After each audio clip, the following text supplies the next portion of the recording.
So we're super excited today here at Colorado Proud to have our Colorado's Rural Opportunity Office join us. Cami Collins is here as well as Wendy Stewart Martinez. Their contact information is on the screen, so don't hesitate to reach out to them. They are fabulous resources and can help with a lot of things. We just ask that as they're presenting, just mute our microphones. It helps us hear them better and maybe doesn't provide some distraction. It helps eliminate the background noise. We welcome and encourage questions. So feel free, raise your hand, type it in the chat. We'll be monitoring that. We'll make sure your question gets addressed. And certainly, if you come up with a question after the webinar, reach out to them. Like I said, they're fantastic. They're here to help us or let me know. I'm Barb Howe, and my email address is on the screen as well. So with that, I'm going to stop sharing, and I will turn it over to our experts, Cami and Wendy. Thank you guys for doing this. Absolutely. Thanks for hosting us. Wendy, you're going to share our slide deck as well, right? I can do that. You got it. Perfect. Yeah, so thanks for having us. And because it is a smaller group, super happy to raise those hands, come off mute and just ask a question, put them in the chat. Between the two of us, we'll be monitoring. And the reason I'm going to kind of push for that is OEDIT has about, at any given time, 180 different programs. And so we really want to make sure that we get you guys the correct information that you're really looking for. And make sure that we're providing the best resource. So please don't hesitate to ask either in the middle of the presentation or, as Barb said, towards the end. And also can follow up with us at any time. All right. So whenever you're ready, Wendy, we can jump in. Are you able to see it and then I can start the slide? Is that right? We can see it, but it's in, presenter mode. Great. Perfect. Sorry, I'm trying to see all the different angles here.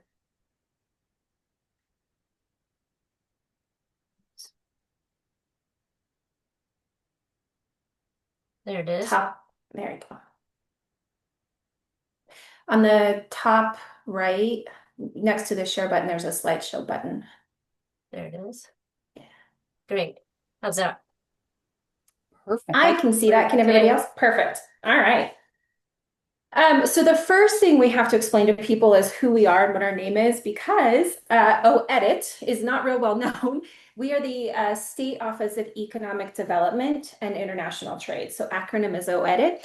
We're just like the Colorado Broadband Office, Colorado Department of Ag, Colorado Department of Energy. We're just another state agency. Our role is all things economic development. We have as I said earlier, over 180 programs, everything from technical assistance to financial assistance to strategic planning, training and education opportunities. And then, of course, when we say economic development, people really want to know where the money is. So then, of course, we also have access to capital programs, tax credits, grants, things like that. And we'll do a deep dive into all of that. Wendy, let's go to the next slide, please. So, it's a state agency, so we try to do as much as we can to serve the entire state and the entire state's respective economic development needs. Our division, our office really believes strongly in regionalism and that boots up, not top down approach to economic development.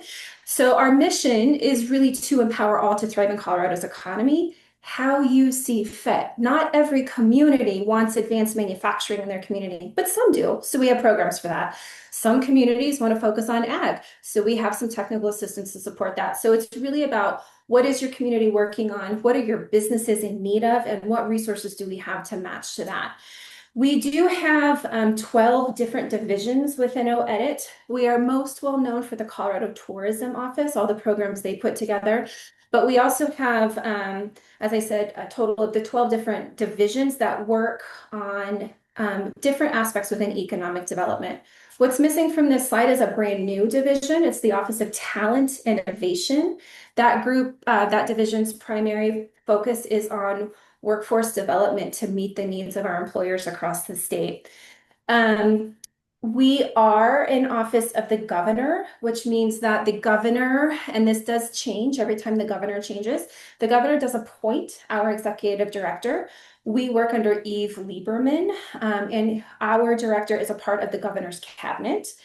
Um, we envision a future where the quality of life continually improves, where great jobs and affordable housing are readily available, and economic mobility and resiliency exist. And again, that's really depending on what your community wants.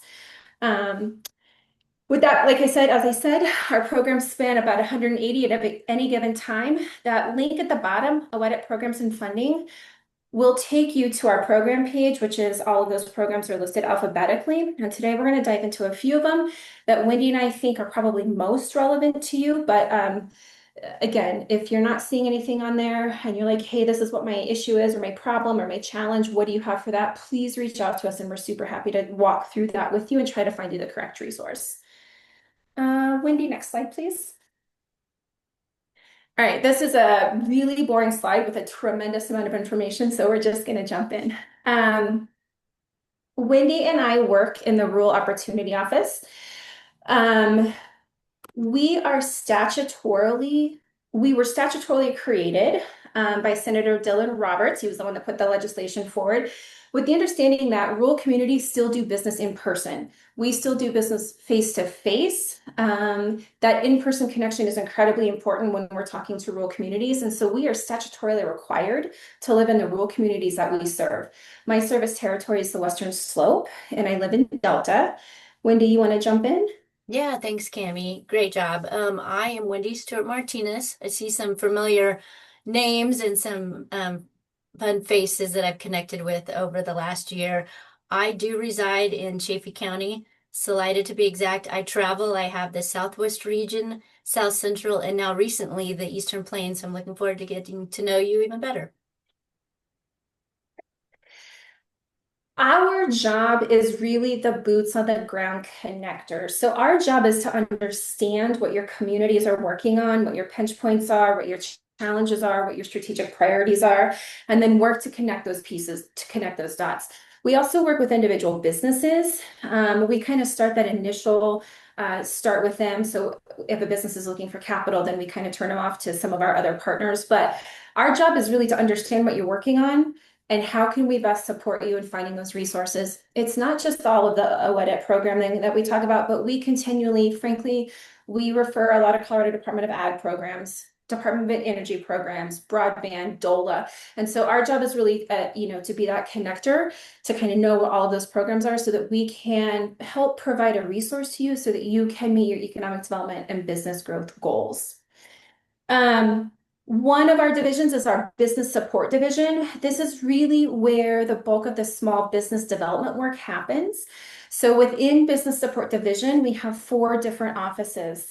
Our minority business office, state considers minorities as women-owned businesses, veteran-owned businesses, people of color, and also LGBTQ plus owned businesses. So if you have a demographic that falls in there, this office works to support that. They do a small business navigator service. They do international trade readiness specifically for that demographic of businesses. And then they also support a Pathways to Government contracting program. There's a lot of data out there that shows that particular group of businesses often face barriers to capital, barriers to getting those government contracts. So this office focuses specifically on, as I said, those demographic of ownership to help them get access to the same programs that most businesses enjoy. The next one is our Small Business Development Center. I will say that the SBDC is probably one of the most underutilized business resources that the state of Colorado offers. Just by having a business in the state of Colorado, you are eligible for 10 free hours of professional consultant work every single year. And so making an assumption you guys are ag people, you don't need our help with crop production. You don't need our help with getting your cattle to market. What you may need help with are navigating the new HR laws that pass every single year. What you may need help with is updating your business plan for growth and expansion. What you may need help with is on new ways to market your business. This is where SBDC comes into contact. Regardless of where you're located, you have access to over 300 professional consultants across the state of Colorado. For those of you who are farther along in your business journey, you've been open a couple years or more, we like to say that the best success out of SBDC is being pretty targeted and nuanced with the kind of support you need. So if you need zero help marketing, be really tailored and really specific to what it is that you need help talking through to get that next stage of your business. After those 10 free hours of professional consultation every year, we offer on-demand and live ongoing education that's either free or at a reduced cost. We've also seen around the state the various SBDC offices are responsive to what their communities need. As an example, in the Northwest, we saw the SBDC folks put together, it was after the last kind of natural disasters where we noticed so many businesses didn't have a great exit plan. That office developed the exit strategy planning that all SBDCs are now offering. So they're pretty responsive to the local community. So if we're noticing that a lot of the businesses in the community doesn't have a specific piece of education, work with us, and we'd love to be able to get our SBDCs to help work on that. The other very cool office under business support is the Colorado Employee Ownership. This is a fairly new-ish initiative with the state. It was commonly believed that you had to be in a co-op already before your business could qualify for employee ownership. What we know is that 6 out of 10 businesses are going to be up for sale within the next 10 years because those business owners are aging to where they want to retire. Of those 6 to 10 businesses, only 15% will actually be passed down to the next generation. And of those listed for sale, only 20% will sell. What that leaves is a really critical hole in your community, especially the smaller community you are. So I live in Delta. I used to work in Cedar Edge.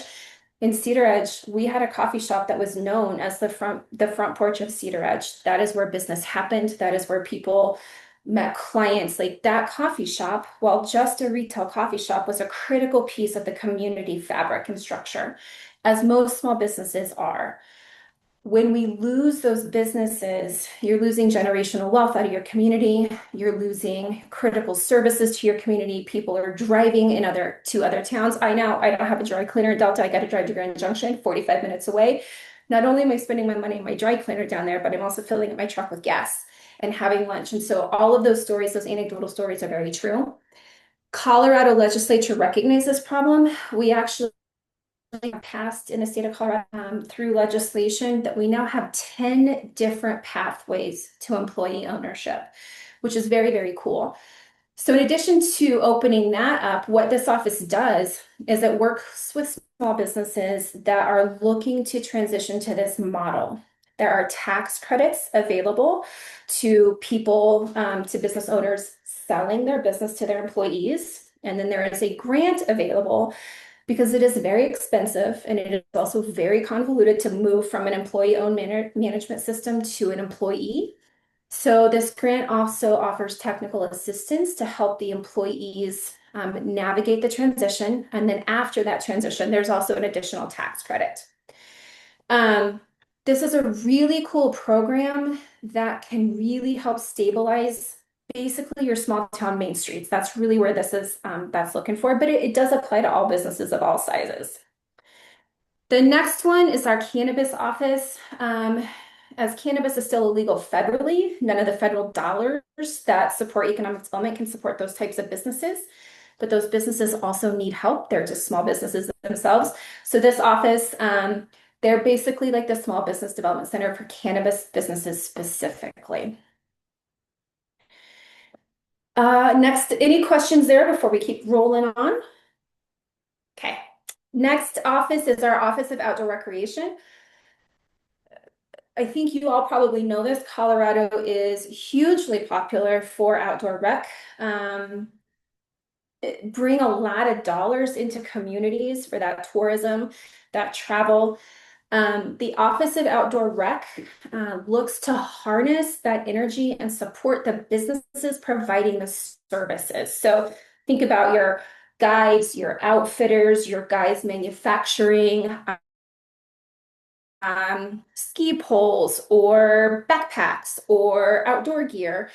This office really supports those outdoor rec manufacturers and provides some technical assistance to the businesses as well, so that we can capitalize on and not only bring the tourist here, but make sure that they're spending their money here with our businesses as well.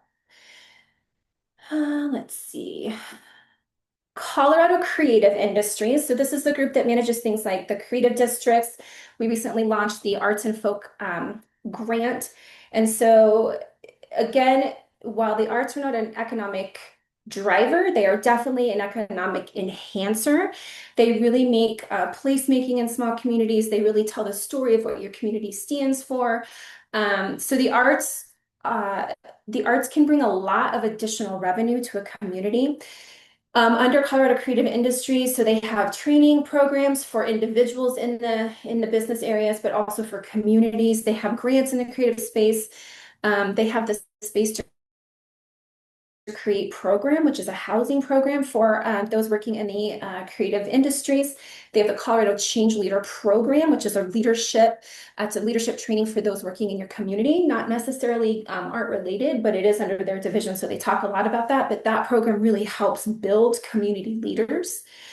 They also do the community revitalization tax credit, and we'll get into that a little bit later, but this is a cool tax credit that helps communities build spaces for art, and we use art pretty broadly. So that could be theater, could be after school programs for kids that bring in some sort of art element, but this tax credit also helps provide housing incentives. And so that's a tax credit for renovating buildings. The next office, it's one of our smaller offices. It's the Film, Television, and Media office. Before I started OEDIT, I had no idea that Colorado had a film industry. We really got put on the map when our office actually landed Sundance. So we had a film office before that. But when we landed Sundance, that kind of opened up the state's eyes to what is possible with film. The coolest thing about this division is we also have a tax credit here. So for people who are filming in Colorado, that production company gets a tax credit. So that's really looking again to incentivize companies to come from out of the area, film here, because if they film here for a week or two, they're spending their money in your community. They're sleeping in your hotels, they're eating in your restaurants, they're probably going to your hardware store and cleaning off the shelves so that they can build sets, and then they leave. So they put their money in your community for a couple weeks, couple months, however they're filming, and then they leave. And so that tax credit is really to incentivize that. The other thing, especially for those of you in those more rural, remote areas, which are the most beautiful areas, this office does a filming list location. So if either private landowners or communities are open to filmmakers coming to their community to film, we put that location on a list. Really great example. I had our film office contact us. They're like, hey, we got somebody who wants it to look like Kansas, but they don't actually want to go to Kansas, but I want windmills in the background. Where do we go? Well, we connected them with folks on the Eastern Plains because we have the tax credit and Kansas doesn't. So we were trying to look like Kansas, but not actually send them across that state line over there. So we were able to get that film production company to a community in the Eastern Plains where they shot whatever they shot, and then they were gone. The other thing we do where this office is really starting to have some momentum is on a youth filmmaking and content creation program.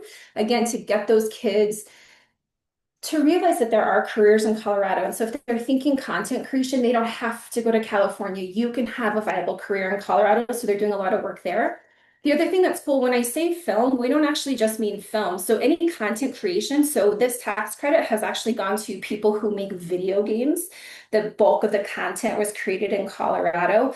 The video game ultimately was produced in Colorado. And so that particular business got that film tax credit. So this one is aimed at capitalizing on that content creator demographic and trying to get them to keep them working and living in Colorado and their work produced in Colorado. The tourism office is massive. We can't even keep track of how many programs they have, but they really work to promote Colorado as a tourist destination. They work on the state level, but also with individual communities.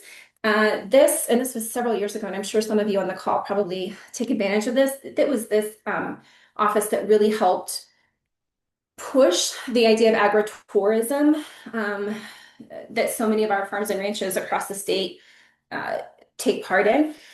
Tourism has grants for individuals like learning the tourism business. They have grants for communities who are looking at either building a tourism economy, enhancing a tourism economy. Right now, Wendy and I are doing a tremendous amount of work with communities who are looking to develop their shoulder seasons. So they've been predominantly relying on skiing, snowboarding, and now we need to figure out how to get people there in the spring, summer so that we can keep that money rolling all year round. So tourism is pretty fluid, pretty responsive to the local communities and what they need in order to make the best of their community. The other cool thing that I think the tourism office does is this Do Colorado Right campaign. So do Minturn right, do Evergreen right, do DeBeck right. And that came out of COVID when we saw just so many people coming to Colorado to recreate where they frankly were not treating our areas the way we treat our areas. So that's when you saw a lot of issues with animal droppings and garbage and people camping, pitching tents where they weren't supposed to. So this idea behind Do Colorado Right, do community right. So city, town of Evergreen would come together and they'd be like, you know what, this is what we want to promote as our tourism opportunities. This is what we want to make sure people don't damage. And so we would help you build this whole program about Do Evergreen Right or Do DeBeck Right or whatever it is, so that you're really training your visitors to respect your community, but also recreate responsibly in your community. Last little one on this slide is our Talent Innovation Office. So again, this is our newest office. They really work on workforce development. The coolest thing that I've seen come out of this division, right, and it's open right now, is it's called the Opportunity Now tax credit. This is one of the few tax credits that I've seen that can help with acquisition of building, land, or equipment. So because this is supposed to be for workforce development, skill development training, the asset that you purchase with this tax credit must be used predominantly in training. So think about, for instance, I'm working with a community right now that wants to build out a aviation mechanic program. So the business can't buy the plane to use for themselves. They can buy it to use for training, but this is a pretty cool tax credit to offset the cost of your business investing in training. And as I said, it can go for equipment, but it can also go for land acquisition and building acquisition and or renovation. That one's actually open for tax credit reservations right now. So time is pretty quickly of the essence there, but this is a really cool way for businesses who are looking to expand and need to bring on a new workforce. This is a cool way for them to get their foot in the door and get some state support for purchasing the stuff that you need to be able to train your workforce. That was so much. Before we go to our next slides, any questions there? And Kimmy, I might just add, and I'll be checking the chat for questions as well. So please throw us some questions.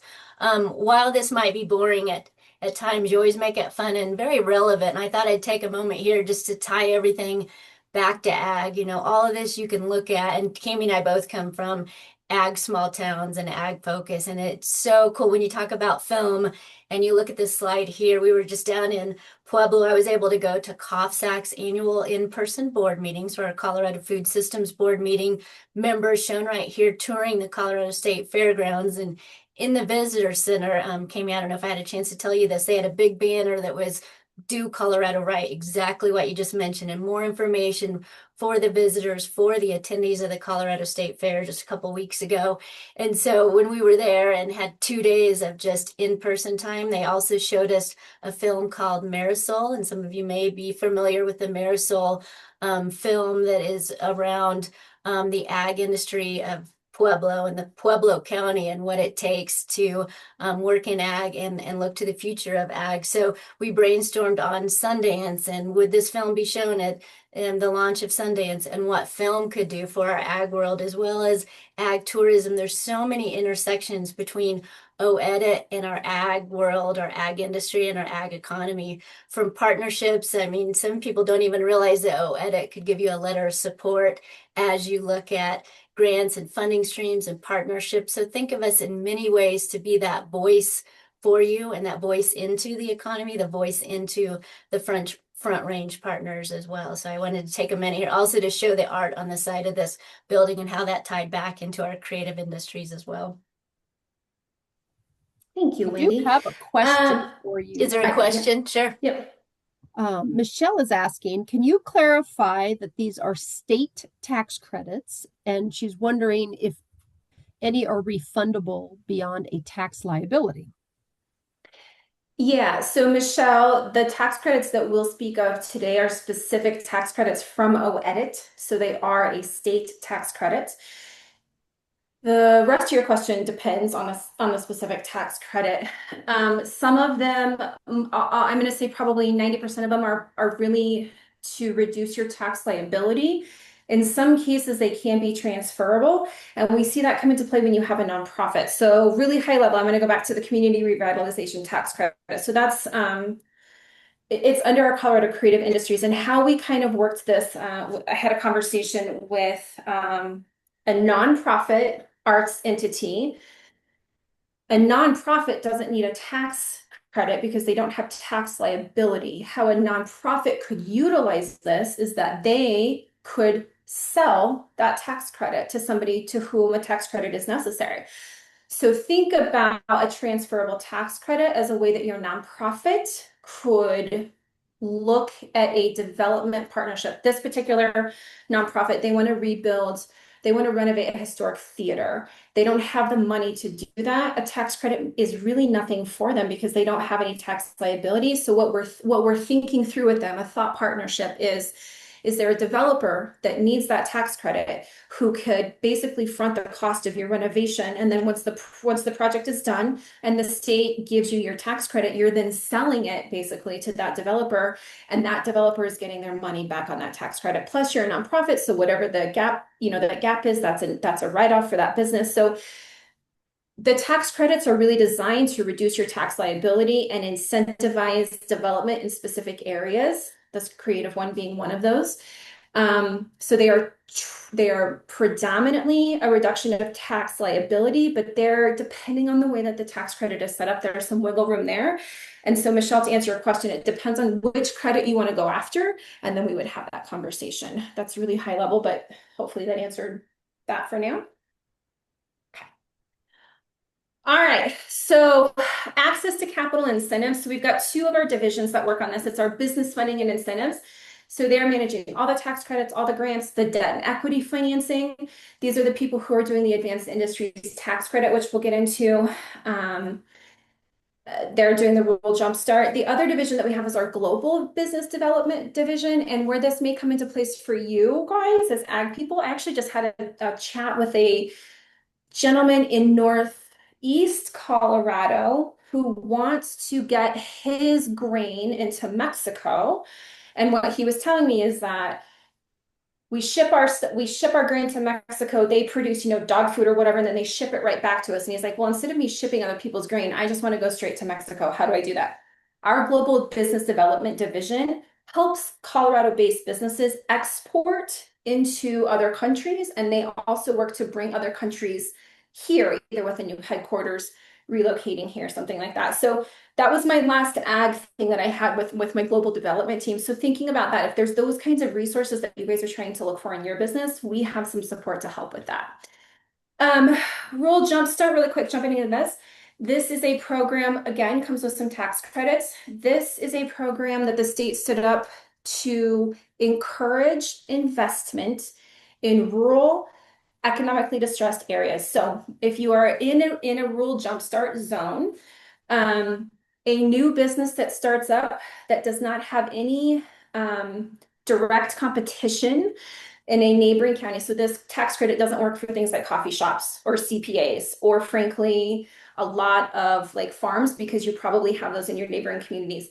This is really trying to get new businesses to start up and hire. There's a big component to hiring here. And so people who take advantage of this program, they do get that $15,000 operating grant, but the expectation is that they're supposed to hire 3 to 5 people, depending on where they're located and what industry they're in. They need to hire 3 to 5 people over the course of the next 5 years, at or above the county average wage, because again, we're trying to create community stability by having decent paying jobs where your people can afford to live in your communities.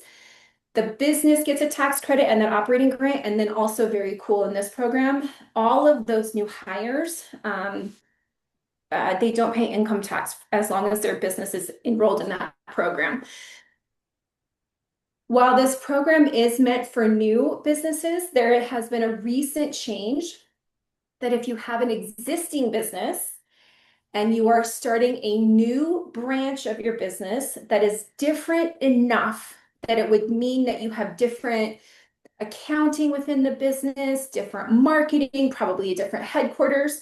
And so I'm trying to put this in perspective. Like maybe you've always been a cow-calf operation, always, always, always. And now maybe you're going to tiptoe into making the summer sausage and opening a small market. If it is different enough in your business that you basically you're starting a second business, you may be eligible for this Rural Jumpstart program. So that's why we wanted to include it here, to get you thinking like, hey, I've decided I've always wanted to do X. If X could qualify for this program, we would love to chat with you about that and see if we can help get some of those operating dollars in there for you. And Cami, right here, this is a fun slide, the bird and squirrel hydroponics in Trinidad, Colorado. We met with them in person last month, and we brought others together, and some other local restaurants showed up. It's all about small business. And so we were in a group meeting and brainstorming, and many of the local restaurants didn't know about bird and squirrel yet. So they started to connect on how can we use your supply? How can we use your herbs and anything you're producing right here and keeping it in Trinidad? So, SBDC is usually the first line of defense when it comes to small business in those regions and in those counties. And particular SBDC is without a leader right now. So we were able to kind of bridge that gap and just tie the community together. So I just wanted to share right here. And so again, I'm in Delta County. So we actually had a Colorado herb that qualified for Rural Jumpstart in Delta County because there was not another commercial herb producer in the counties around us. So they qualified for that. So Julie had a question in the chat. That was super helpful. Wasn't different enough. It really, okay, so again, remembering that this program is meant to start new businesses that do not directly compete with a county immediately surrounding you. We're trying hard not to foster competition. So there's that threshold, first of all. So again, if you're a craft store and you're a distributor and you're selling yarn, but then all of a sudden, hey, now we're going to start manufacturing clothing out of hemp, that is different enough. It's basically one owner, two different businesses, if that makes sense. And Julie, we would just have to talk through what that looks like for your particular business, but we would also connect you with our program manager because that is a newer piece of the program. I actually haven't seen that different enough business come online yet. And so we would really have to sit down and talk through that with you and the program manager to see if we're checking on those boxes. But because it's so new, I can't better articulate what different enough looks like, but super happy to touch base offline and talk through that with you. I love all the comments. Okay. Enterprise Zone program. So working for the Rural Opportunity Office, we tend to be a little bit more blunt with our rural businesses. I'm here to tell you, if you are not taking advantage of the Enterprise Zone program, you're leaving money on the table. It's not often that the state gives money. You might as well take advantage of it. So Enterprise Zone program is a very cool program. Twofold. You get as a business, you have a whole host of tax incentives and credits. So ag people, I use you guys all the time as an example when I talk about this program. When you buy a new pickup for the farm or the ranch, when you buy a tractor, when you buy an excavator, when you buy all of those kinds of things, those are business personal property, and we give you a tax rebate on those things. We also give you a tax rebate if you are renovating a vacant commercial building. We give you a tax credit if you are engaging in research and development, if you are hiring new employees, if you are giving health care to your employees. There's like 8 different tax credits that a business can take advantage of. We can't retroactively give you those tax credits. So like anything you've purchased before today, we can't do. You got to get enrolled in the program. Most often your CPA handles this for you. So this is just my opportunity to say, make sure your CPA is calculating all the enterprise zone program credits for you. If not, we can help connect you with your local organization. OEDIT partners a lot. So we have our like local people that help us. So for instance, Region 10 where I am, it's actually Region 10 Economic Development that they're our host site and they help businesses get enrolled in this program. So we can't give you that tax credit from anything that you've spent prior, but if you get enrolled today, any purchase going forward, you can get those tax credits on. It's a very good program. The other side to this enterprise zone. So again, if you're within an enterprise zone, nonprofits that you're working with can qualify for what we call a contribution project. What that does, and it needs to be tied to some sort of economic development. So again, just kind of picking on my area, using us as an example, we have a nonprofits arts center, pretty tiny town. And so they really did some good work on showing how art can be an economic driver in a small town. Our hospice is a contribution project because they're one of our primary employers. But what a contribution project is, it goes to a nonprofit, and this is a way for nonprofits to leverage donors. Because if you're a registered contribution project, if I donate cash to you, I get 25% tax credit.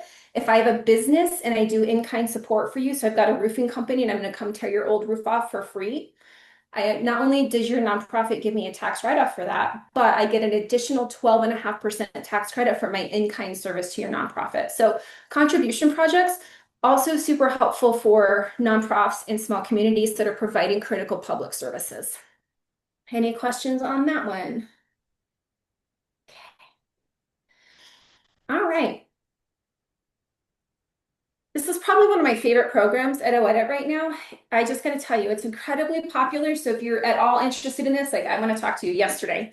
Commercial historic preservation tax credit, and going back, I think it was Michelle had that. This is one of those ones that can be transferable, sellable, all of these kinds of things. This is a cool tax credit to leverage. This tax credit was developed to, first of all, for rural, because we recognize that it's a heck of a lot cheaper to renovate an old building than it is to build from scratch, especially for those of you in rural resort or mountain communities. So must be owner occupied, has to have some sort of commercial element. And when we say historic, we only mean 30 years old. And it needs to be on a registry either at the federal, state, or local level. So I know a lot of people are like, I don't want to talk about federal designation or even state designation because we're concerned about the rules that'll go onto your building.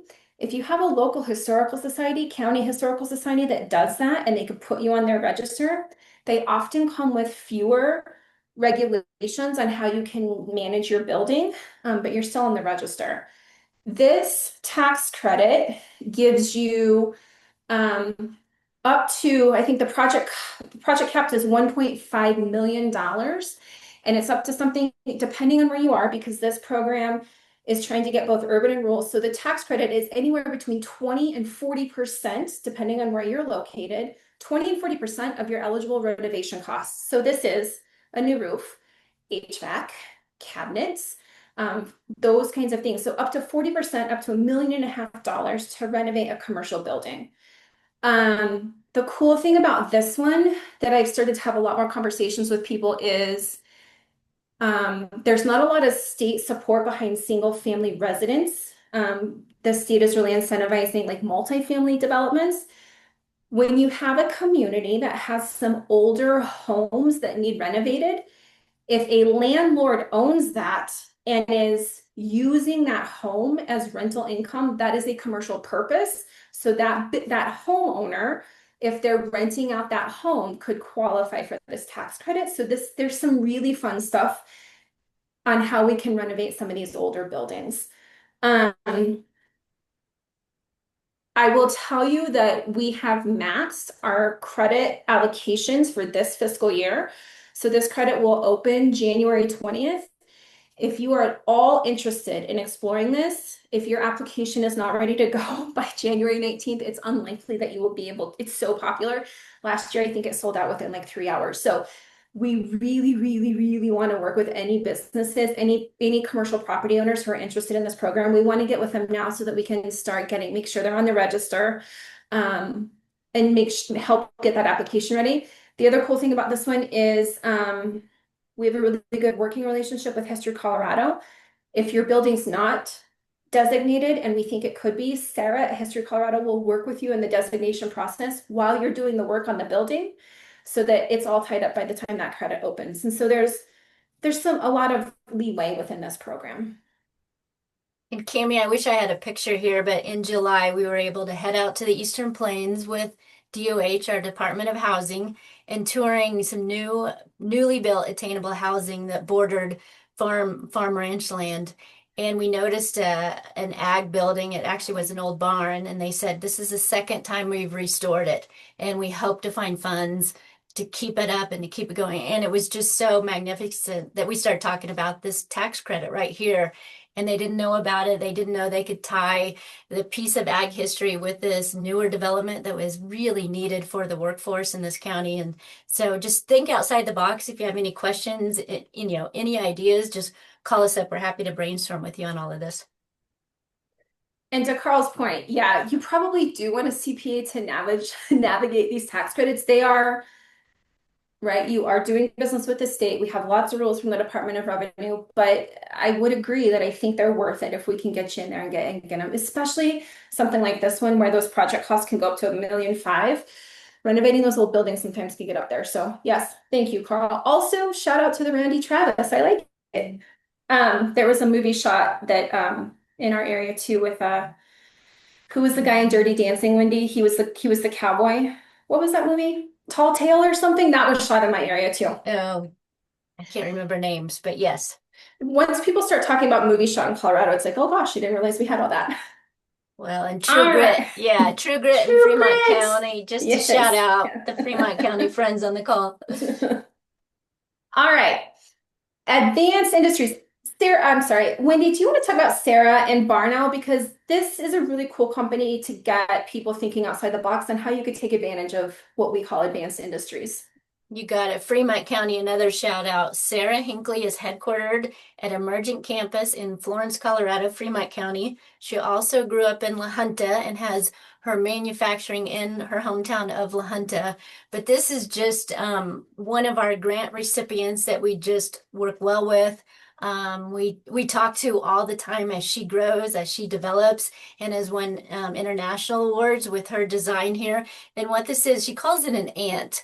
And it's the autonomous nano tractors that will go out onto the field, onto the ag land, not outside of Colorado, even to test the soil, to test the area, to find out. What she's explained to me is that Roundup and different insecticides and applications are no longer working. We've used them long enough that they're no longer effective. So now it's up to Sarah with her CSU background and ag background to come up with this, to really work with her family farm and then beyond that. So she was able to apply for our AI grant, we call it, which is Advanced Industry, and get this awarded over 2 years ago. And she was able to hire a C-suite now and different engineers to come in here and really develop her product to the next level. Okay, anything else I missed? Yeah. So communities should really tell the state, hey, we want to develop XYZ industry, and then we can come in and support you with programs.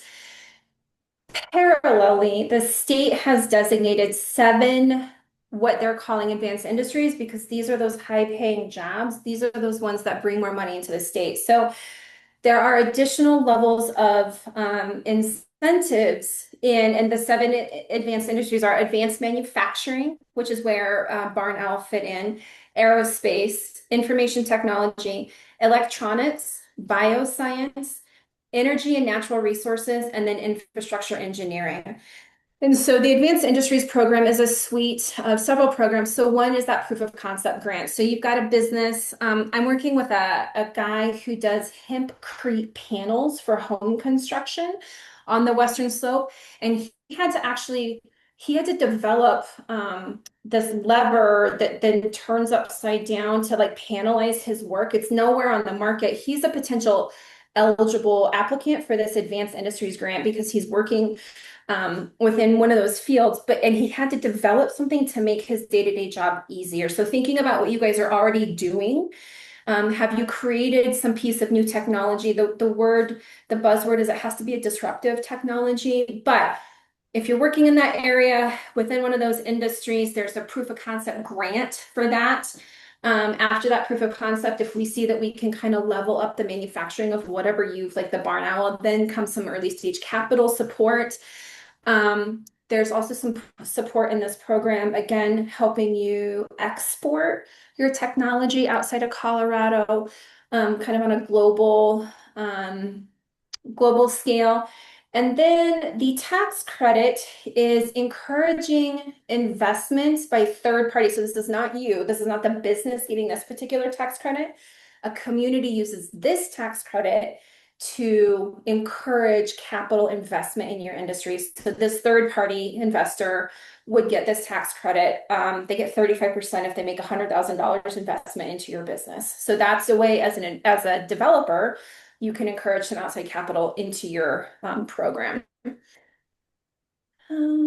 Okay, next slide.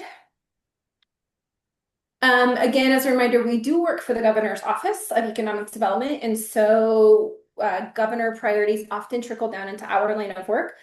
Current administration is very working very hard to get more housing all over, and so we always just like to do a high level look at what housing is available. For you guys, particularly in the ag area, I'm going to say historic preservation tax credit because they have a specific pool that would allow for housing, and or the community revitalization tax credit might be the best for you. So if the people that we talk to in the business realm are into housing development, but if you are working in your community, you're volunteering for your local housing authority, you're on your local Habitat for Humanity or Fuller Center for Housing Board. If those organizations would like some more information on our housing, basically we have grants available to help communities buy land to develop. We have housing dollars to help actually develop. But as I said earlier, most of our housing programs incentivize multifamily right now. So just a high level look at what we can do on housing if you guys are into that. Next slide, Wendy. Okay, so these are really hard to look at, which is why we're going to send you our slide deck. Most often when businesses, the first thing they ask us is, where is the money? So here's where the money is. So this is our access to capital. This screen and our next screen will tell you what programs we have available and where it best meets the needs. If you're a startup, if you're looking for growth expansion. And so, or if you're in the idea stage. So all of these resources are access to capital resources that OEDIT provides through either directly or through partnerships. The one I like to look at is under the green one, that Kiva one. It's one of they're all my favorites, but Kiva is very cool because this is a crowdsourced loan. And so often what crowdsource means is that there's sometimes not a repayment. It depends, like it all depends, but crowdsource, I get those emails myself. They're like, hey, there's a food truck in Aurora, or there's a coffee shop in Quebec. Can you give them $25? And so they're really leveraging the entrepreneurial spirit of Colorado to help get that money for that Kiva loan. So that one's cool. The other one is that I think they're on here. We have a partnership with, the top one in the blue, the Partner Outreach Program. When you click on that link, OEDIT has formed partnerships with specific funders around the state who fund really what certain demographics. We really like First Southwest Community Fund and Bank because they like investing in rural, they like investing in woman-owned, and they like investing in ag.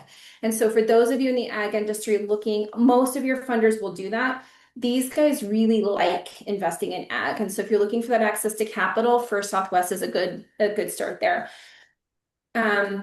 Hyperlinks galore in this one. So again, if you're kind of in that realm where you're looking for access to capital, super happy to have a conversation with you about what might be the best, but we just wanted to provide this for you to look at later. And then Wendy, I think next slide. We have talked a lot. So that's us, that's our contact. OEDIT has 4 different newsletters. Those are linked at the bottom if you want to sign up for those. But I have talked exhaustively for an hour, have maybe only scratched the surface of what OEDIT can do. And so when I say please reach out, like the only 2 people in the state who know all 180 programs is probably Wendy and me. So our job is to connect you to those resources. So please don't hesitate to reach out anytime we can help talk through anything, because I know it's overwhelming. I know that we overwhelm people with all of our resources. So we wanted to give you a high level of what we thought might be of interest, but know that there's more that we'd love to get kind of more in that one-on-one.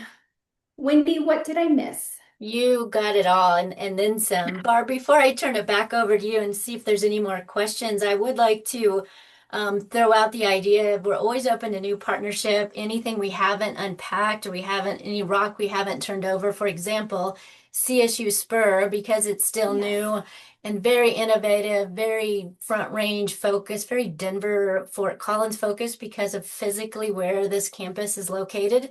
But we have opened that door and we're really excited to say that it's coming soon. But during the stock show, there is a new event that's called On the Way to this, On the Road to the Stock Show, they're calling it. And this is our global team working with CSU Spur to put together a 2-day event on all things economic development for ag. And they put us on the forming committee to help make sure that all of us in rural, all of our rural partners are not left out, are front and center at the table, are developing this event. So stay tuned. There's a lot there. If you have any questions, ideas, you want to be on an ad hoc committee for this in January, I'd love to hear from you.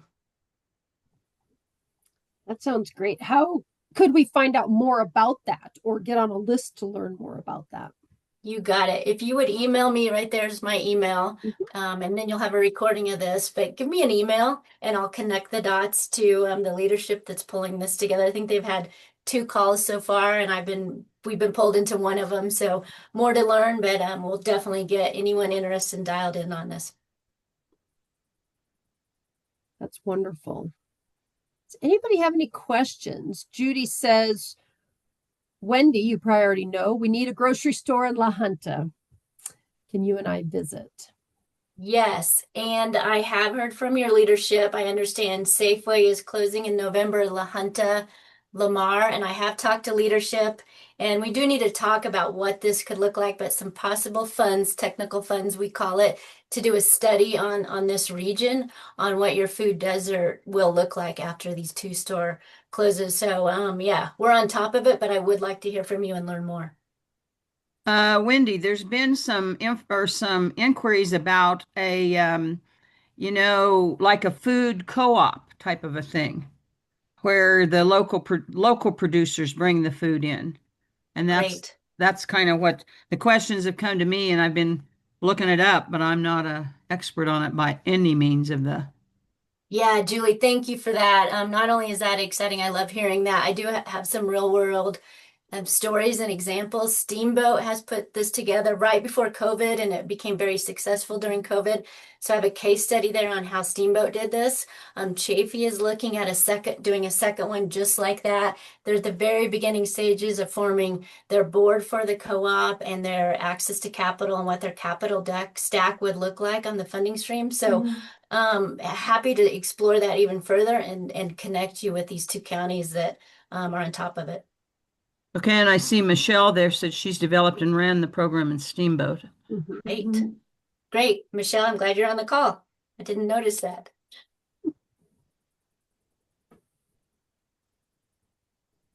Michelle, do you want to share your email maybe in the chat so people can reach out to you?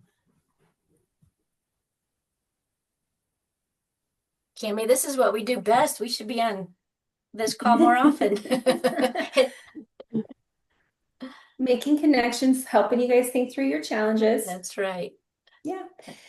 Again, recognize we overwhelmed with resources. Are super happy to connect elsewhere. But any questions? Any other projects you guys are thinking through that you want to chat through, or anything else while you got us? We'd love to help.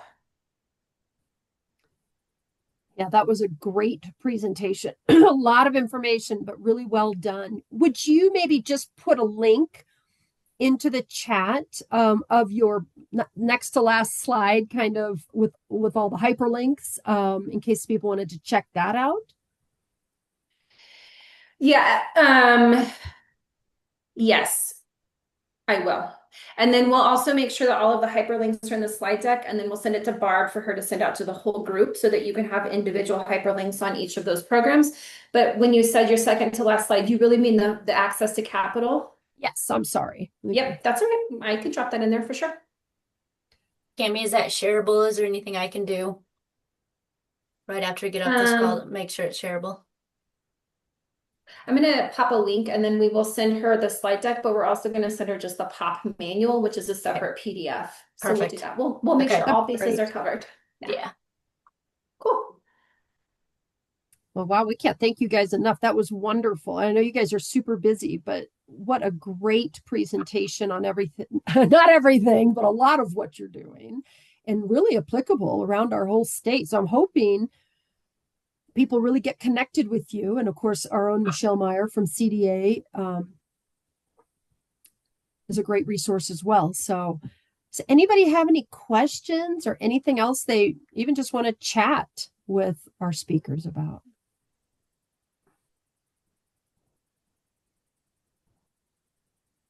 Well, this recording will go up on ag.colorado.gov under Colorado Proud, and I will make sure each of you that had registered will get the slide deck.